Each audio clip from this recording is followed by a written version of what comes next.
UX Podcast Episode 298.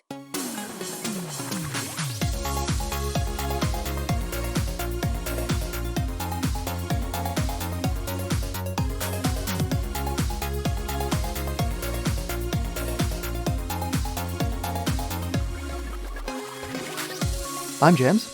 I'm Pat. And this is UX Podcast, balancing business, technology, people and society every other Friday since 2011, and with listeners all over the world, from, Dominica to Sao Tome and Principe. Ooh, I noticed that you actually had some help there. You've written out how you would say it. Yeah, the thing is that even though we visited Portugal a fair few times during the years, but I haven't really got the hang of Portuguese. So there we had a Caribbean island and a West African island. Yep. And today, our dear listeners, we have for you a link show, which is when James and I go off on two articles and try to dissect their meaning. We found these on our digital travels, and some of them have been this time found for us. And we have time for two articles. The first one out is how car culture colonized our thinking and our language. I paused there for James to take over, but he was too slow. I did come in exactly the same time as you, so arguably I was just as fast as you. That's a fascinating article about language. It's actually from The Guardian and their bike blog, which is really interesting as well. And the second article out is Figma is making you a bad designer. Now, this is an article that we've actually had in our short list of articles to discuss on this type of show for a little while.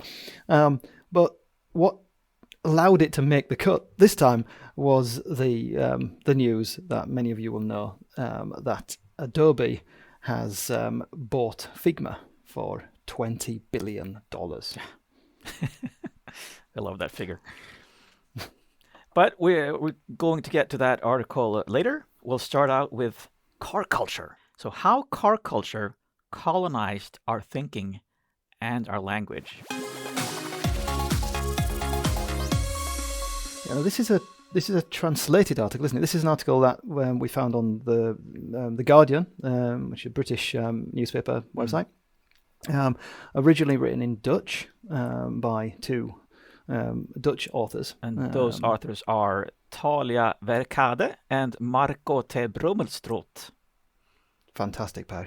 I have no idea if that's correct, but I tried. Better than me.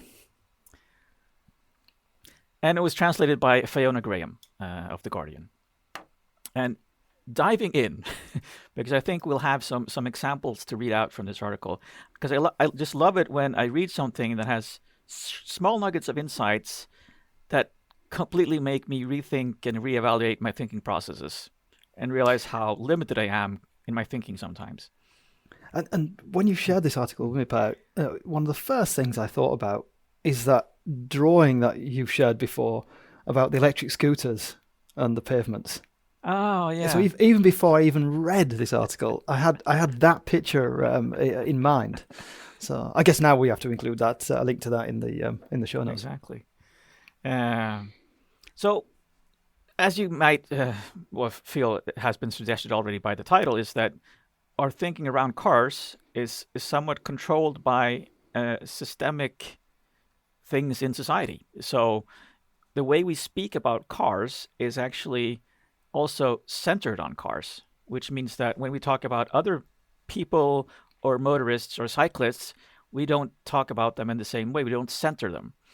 So just the first paragraph of the article makes you think, when we block traffic from a street, like for a sports event or a street party, we say that the street is closed. So the street is closed when we block it for cars, but it's only closed for cars. It's actually now open to people, which is fascinating. It's fantastic. It's very fascinating. It's fantastic. Just that first example, you're just going, oh my God, we're just framing this completely wrong. We've kind of focused on the negative aspect. I suppose you could talk. Well, maybe not negative aspect, but yeah, just focuses on the wrong bit. It's a good thing for all these people and for the sporting event that the street is available to them. Exactly.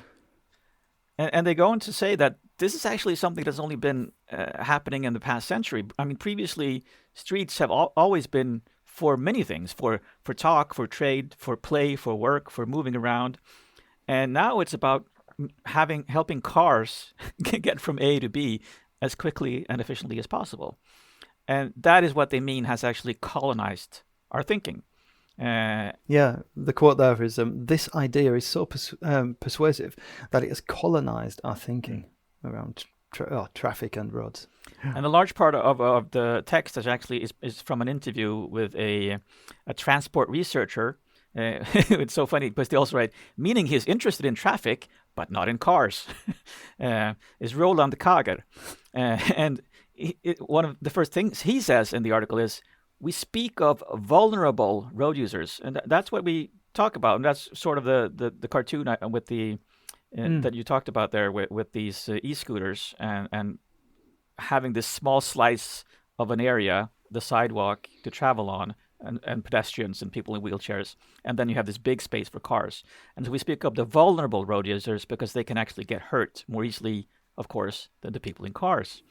But they've only been vulnerable since the advent of fast traffic with big, heavy vehicles. So why don't we call those vehicles instead the dangerous road users? So time and time again throughout this article, they highlight how the language centers around the importance of cars. At the same time as they show some statistics where you realize, well, hang on, how many people are actually affected by, for example, traffic jams? Well, because it's a Dutch article, the example is from the Netherlands, but only 15% of Dutch people are caught up in traffic jams each week. And only 5% of the population say it's a problem that affects them personally. 5%. Yeah, 5%. I mean, that's such a small figure. Let's say they actually care about traffic jams, effectively.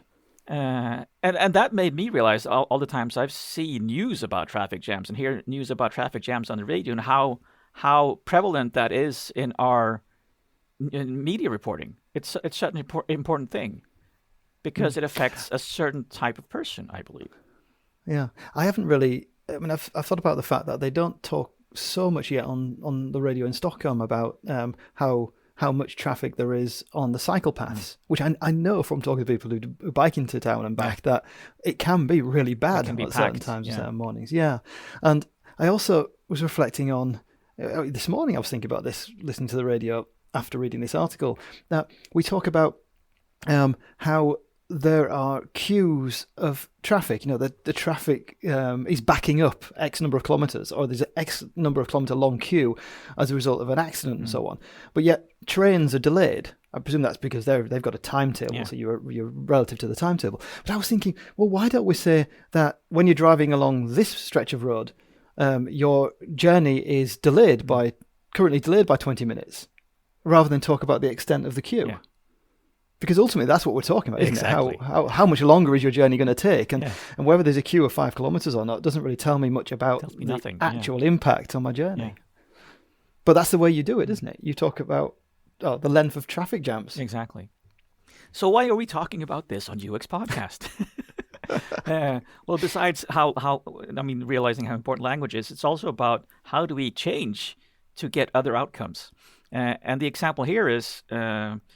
From these types of, well, speaking of other traffic or motorists or people in traffic, the train cyclists.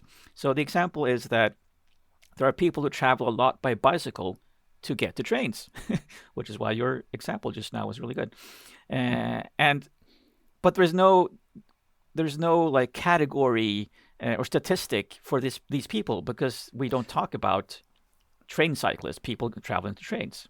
Yeah, or at least in Holland, or the Dutch politicians didn't talk about this as a particular category of transport or people using transport. There were people who bike on people who took trains.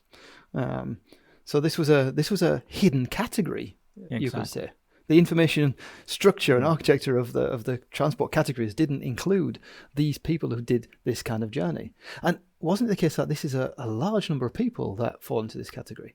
Yeah, it's fantastic, a huge number of trips, of course, because I mean the Netherlands really is a biking country, and I mean if you've ever been there, you'll have noticed this, and so they're really useful to get to trains, and there's such a good, I mean parking space for bikes is fantastic in the Netherlands as well. So there really is actually an infrastructure there for them, for this to be going on. But you also need the trains to be on time for the full extent of the actual journey to be completed. And actually, what the article says is that the Dutch railways, they've actually have these public transport bikes that they offer, and they continue to break new rental records each year. Each year they're breaking new records.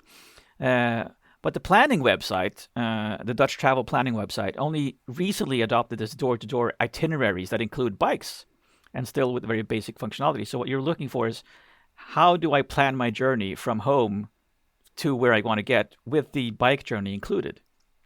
All right, because that is something that I know that Google Maps does generally offer, doesn't it? Exactly. It says, oh, you can get to that train station using a foot, bike, or I think sometimes it even suggests scooter, depending on whose scooters they want to kind of promote. Right, but it doesn't mix. It won't mix, because if you want to go by bike first, train then, and bike later. It does. It does. So I I enter my home address, and I enter so if I wanted to go from where I live, maybe where I go by bike first to the train, and from the train I want to bike to my studio.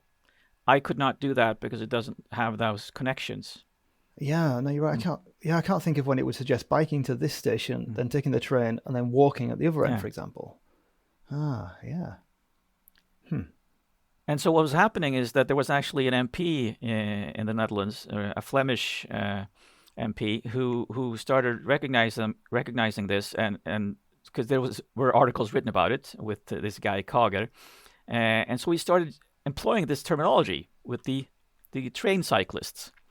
Yeah, Decot, I think he wasn't it his name of the politician? But yeah, he co-adopted the category of train cyclists to help him push for extra funding. So he eventually got additional funding for a scheme to help with this, and I think he also adopted the phrase for, wasn't it, bus cyclists as well? Exactly. Yeah. So what they're saying in the article here is that this guy Kager, he made an invisible group of travelers visible just by giving them a name, because there was no name before. And so now they're actually an official category, and now policies are taking them into account and are being actively developed, which is fascinating. It's wonderful. And for us as designers, this just makes me think about the importance of the words we use. And the phrases we use in so many ways, that it can really influence how our designs are actually adopted or used in the future. And I think it also reminds me of the power of defaults. Yeah. Maybe that comes back to mind again, that what we set as a default, as well as what language we use on interfaces, can have profound effects for society in some cases. It also makes you think, because we do our research and we listen to the language being used by the people we do our studies on, and we use the language because we want it to be inclusive. We want as many people as possible to understand. So we don't often challenge the use of language, where we often probably should try to think of when we change perspectives, we can change the language to allow people to see new things. That has to be part of design thinking, I think, when not getting stuck with the defaults, but actually trying to evolve even the words we're using in our design interfaces.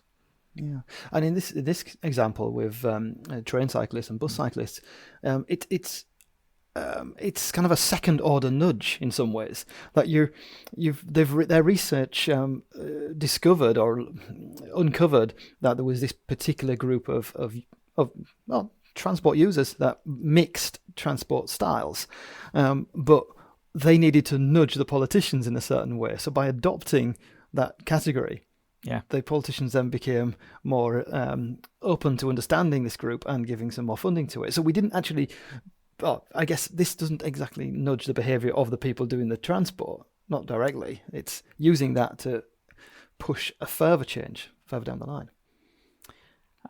Interesting. One thing that struck me was when we talk about making up new words, we often criticize politicians sometimes because they use new words to describe things in our environment, and then we accuse them of making up words.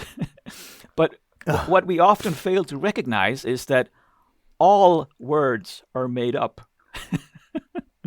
All words are made up. We need to remember that always. And it's interesting that can we actually escape? Can we escape language? And that's something that I think a lot about when I'm talking to you and I'm being bilingual.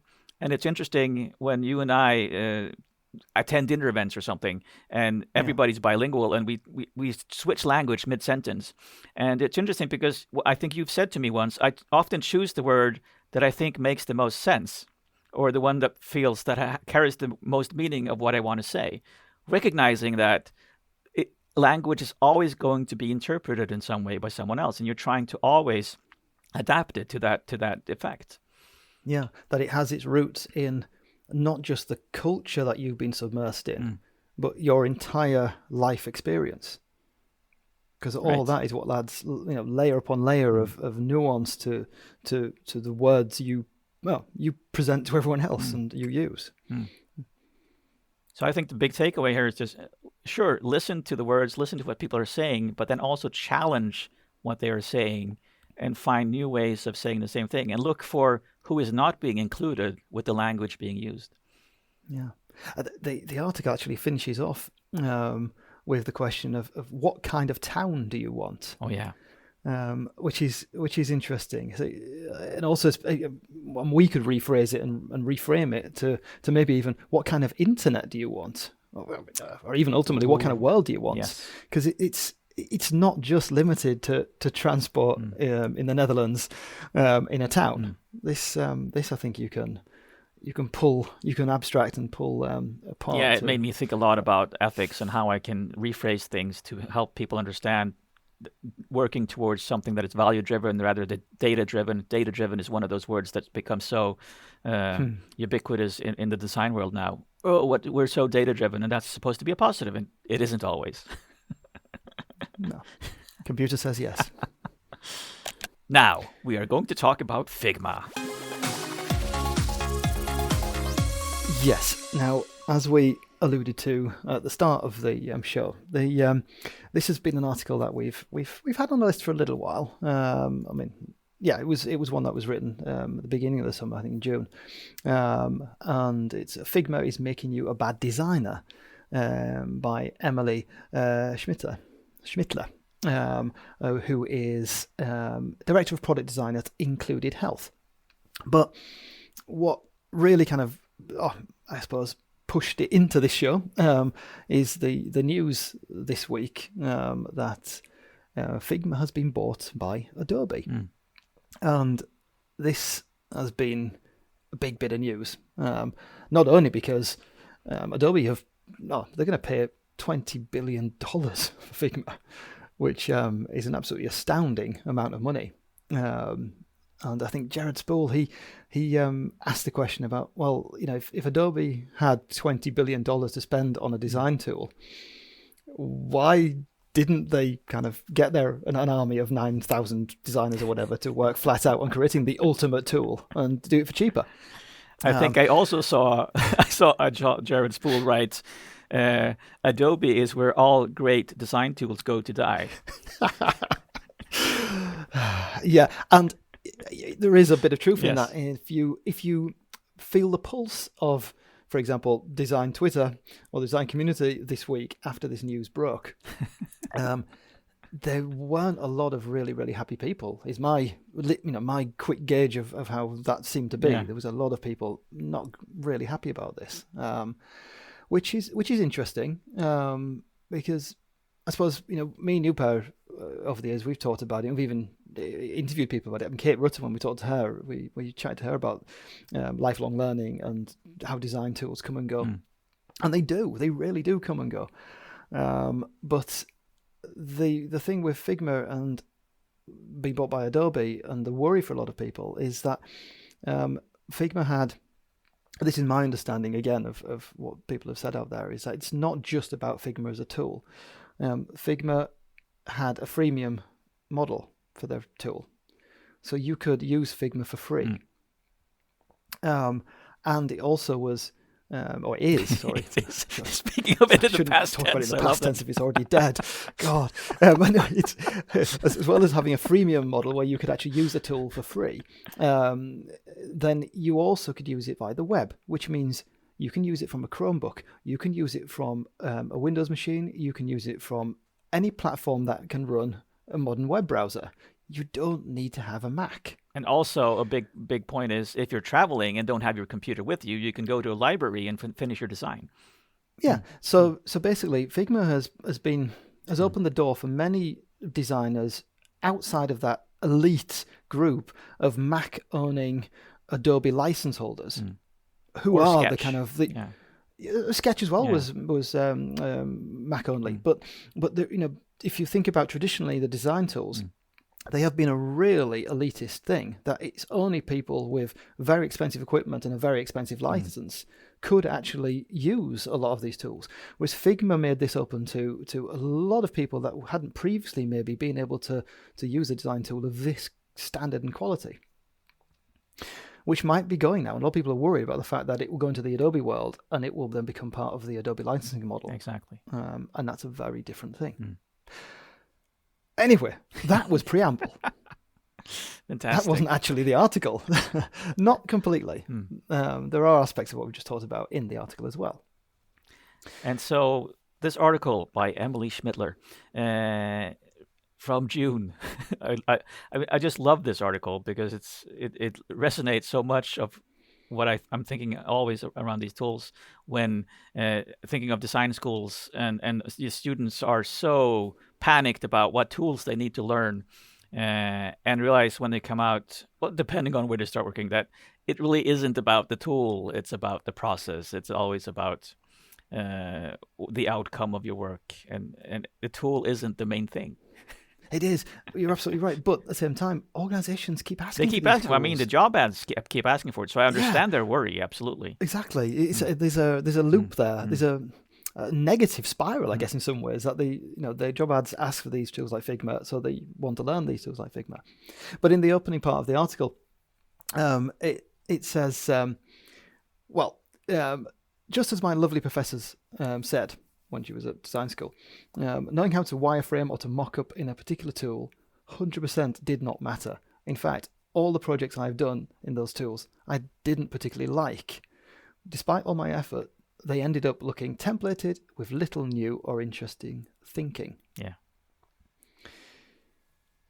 She got the feeling that doing all this work in these high fidelity mock-up tools didn't ultimately achieve what she was hoping to. Yeah, that's a great way of putting it. She didn't even use these in her interviews for work. It wasn't included in part of her portfolio. Yeah, exactly. Interesting.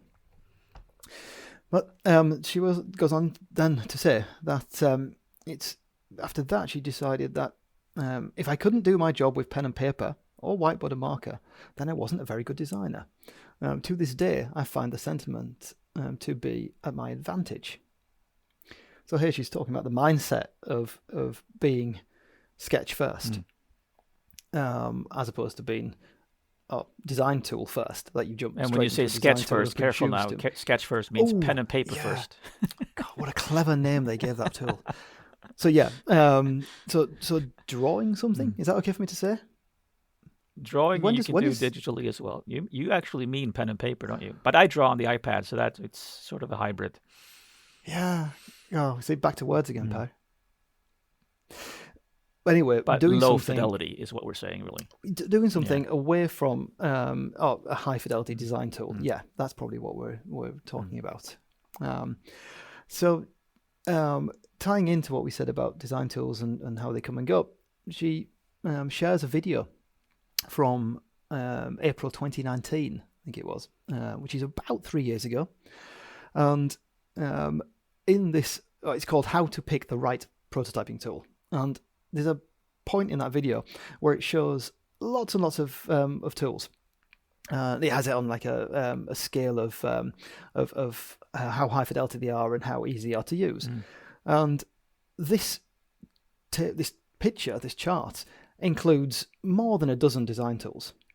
I haven't counted exactly how many, but there's at least 12 to 15 design tools on this slide. I just counted. 16. Well done, Pau. Yep, good, thank you. 16. Yeah. And amongst that 16, there is no Figma. Yeah, I love that. It's April 2019, and there is no Figma. When we get to, if you kind of whiz forward now to 2021, Figma has been declared as the most common prototyping tool or design tool that we use in the design community, full stop. So in less than 2 years, it's basically completely taken over the market. And then after 3 years, it's now been bought by Adobe for £20 billion. But it's interesting, though, that that's how quick things change in the design tool world. And that's what you need to remember, because the tool that's popular when you're in school is not the tool you're going to be working with later on. It's definitely not going to be the only tool you work on. Oh, no, exactly. During your career. It's probably not going to be the only tool you work on during your first job, arguably. I'm not going to read them out, but I made a list because after this article, I made a list of the tools I could remember. I mean, there are many more that I could remember that I'd used over the years, and it's 18 of them. Yeah. And two of those were bought by Adobe. Macromedia Dreamweaver and Macromedia Fireworks were both bought by Adobe back in the day. Yeah. No, I don't even want to start to think about how many different tools have been involved during the years. But you're right. It's that slide showing 16 is a pretty good indication of just how many are around at any particular point. But so these tools like Figma and Sketch, what Emily points out there is they do have things like built-in libraries. So designers can include pre-made components really quickly in designs, and whole teams of designers can work off a single source of truth to keep designs consistent across many files and many screens or pages and so on. So prototyping has become prototyping itself has become easier with integrated or inbuilt capabilities. And Figma now has a whiteboarding tool, another collaboration tool. You can chat and work simultaneously on designs. So to quote her, it really is awesome. With these robust capabilities, it comes a very strong gravitational pull for designers to work solely in these tools. And that's a big problem. Yeah. If you sit down to build something with a box of Lego, you're likely to take your inspiration from the Legos in front of you and build with what you have. Doing this over and over again, you'll get really good at building things with those particular blocks. I love that comparison. Which is where we get into some of the payoff now of what Emily's trying to say here, that with these tools and with these lovely libraries of pre-made components, then you're starting off by pouring all the Lego out on the floor and going, what can we build? As opposed to going back and saying, what do we need to build? And what is the ultimate? And realizing, I have some of the blocks I need, but I need some other blocks that aren't in front of me, so I need to go get those before I can build what I want. Yeah. In some ways, this is related to the first article. Traffic, cars. But we don't see train cyclists. Yeah, because there wasn't a piece of Lego for train cyclists. Exactly. So we had to think of the bigger picture and then produce that phrase to put into the system. Yep. So, if you, Emily goes on, if however you draw a couple of pictures of what you might like to build first, then you sit down with the Legos, you might find that you have some of what you need, but you also need a few new blocks to accomplish your creative goals.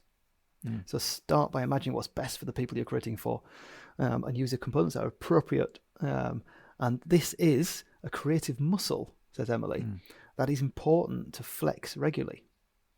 So the implication here is that by just using tools like Figma all the time, you're you're not getting the design exercise. Your brain isn't getting that creative exercise that it needs to produce what we should probably be producing. You can get really creative with solving problems within the constraints of that tool, but you'll never go beyond the tool for obvious reasons, because you can only do what the tool can do.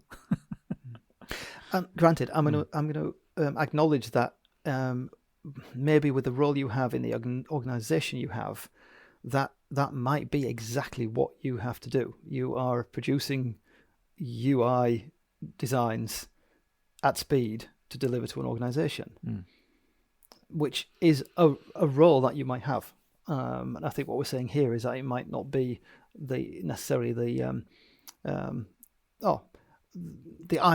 ideal role to have in your design process. But what you're saying is that it's organization centric rather than human centric, where it's good for the organization that you can move at speed, as you said, but it's not always good for the person you're building for, which is sort of why we got into this business from the get-go. Yeah. So Emily goes on as well to talk about some of the other disadvantages with high fidelity mockups. And she says that high fidelity mockups can actually scare teams.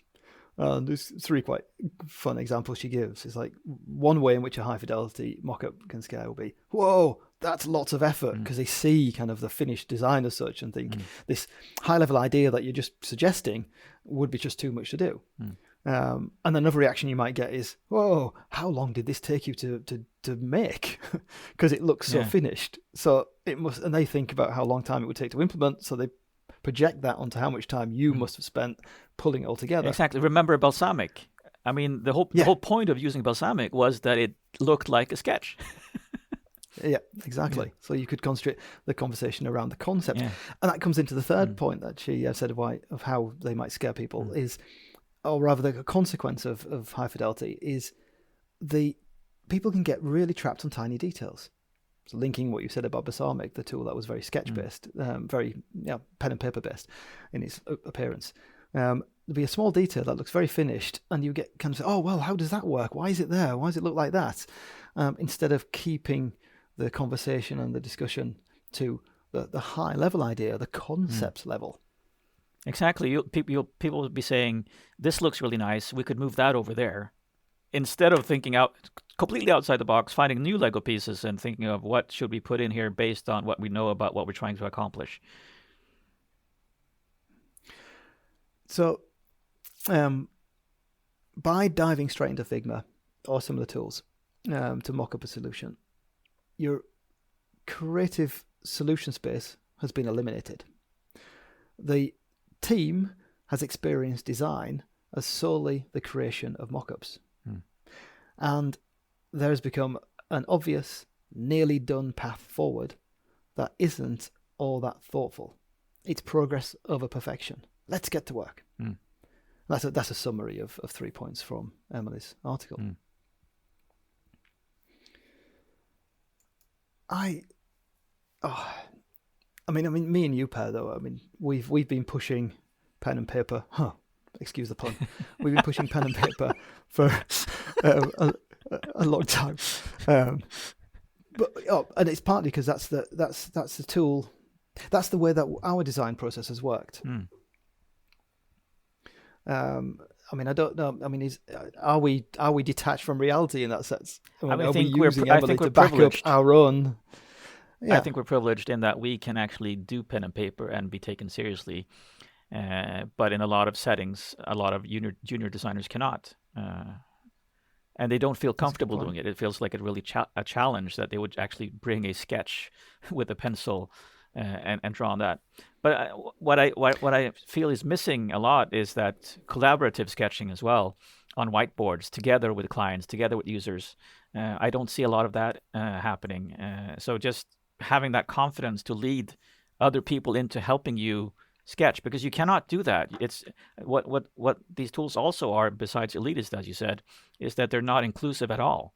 You can't let the client in and help you sketch on it, and that's what I feel is missing if you want to be really good, get a really good solution based on what other people are trying to say. Sometimes they can't say it with words, but they can say it by drawing, and having an inclusive tool can be a really important part of that.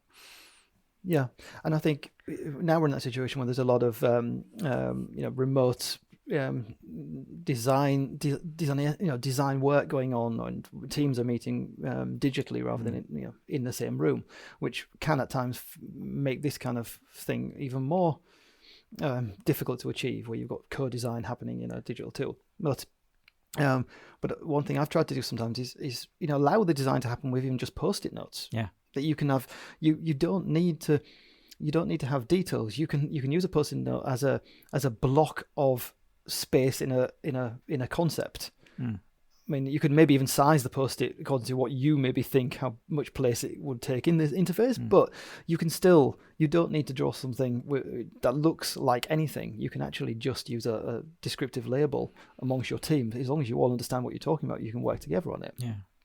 Just to give people more ideas, one thing I did recently was having, these were healthcare workers. In that case, we actually cut out like interface elements that were printed out and just threw them onto a table. And they had so much fun just playing around with those and building a website. So that was almost like using a design tool like Figma, but doing it, manually on paper or on a table on a desk with real paper.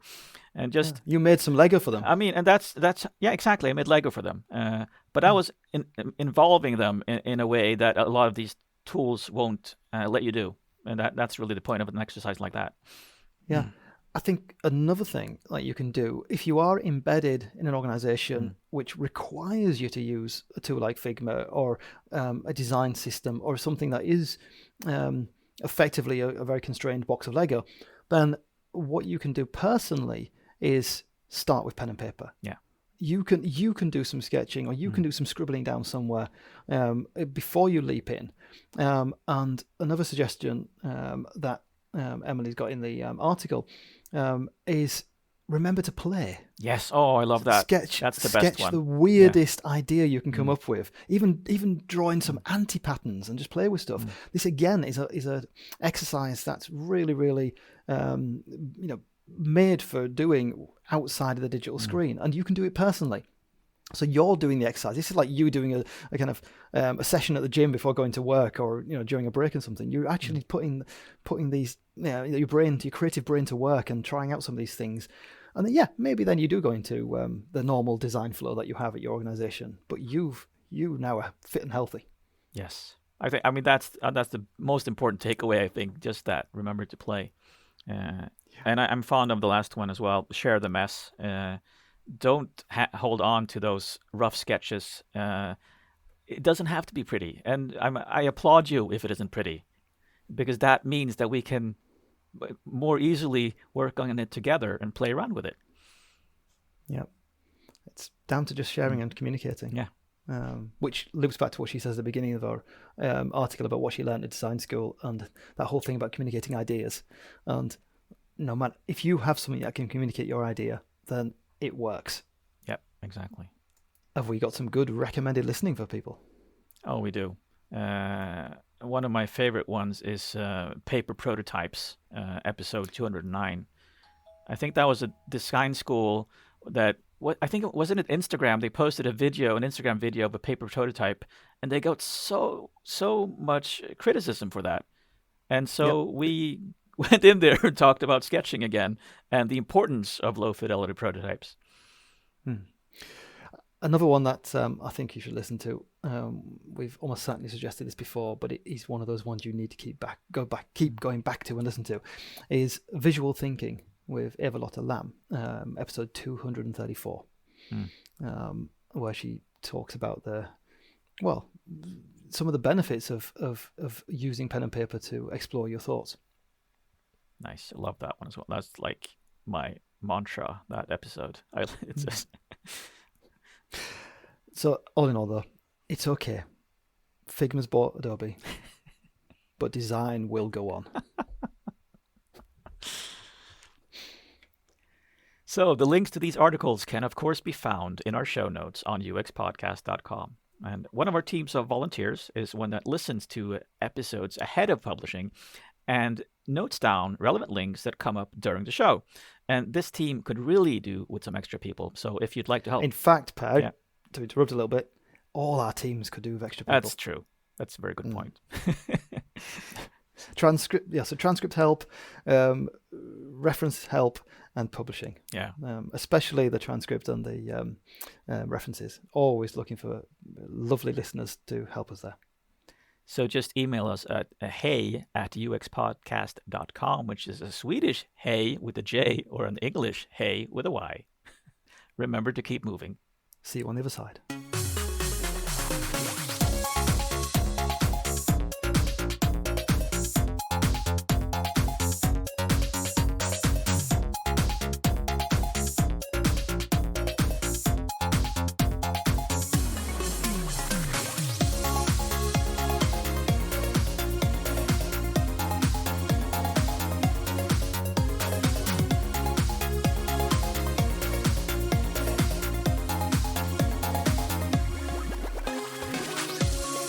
So, Pau, what do you get when two giraffes collide? I don't know, James. What do you get when two giraffes collide? A giraffic jam. Oh, you found one that related. Yeah, to be honest, I'm going to do a bonus one because we missed an episode of doing a joke. So this time you're going to get two. Oh, right? Wow. What did the traffic light say to the car? I don't know, James. What did the traffic light say to the car? Don't look, I'm changing.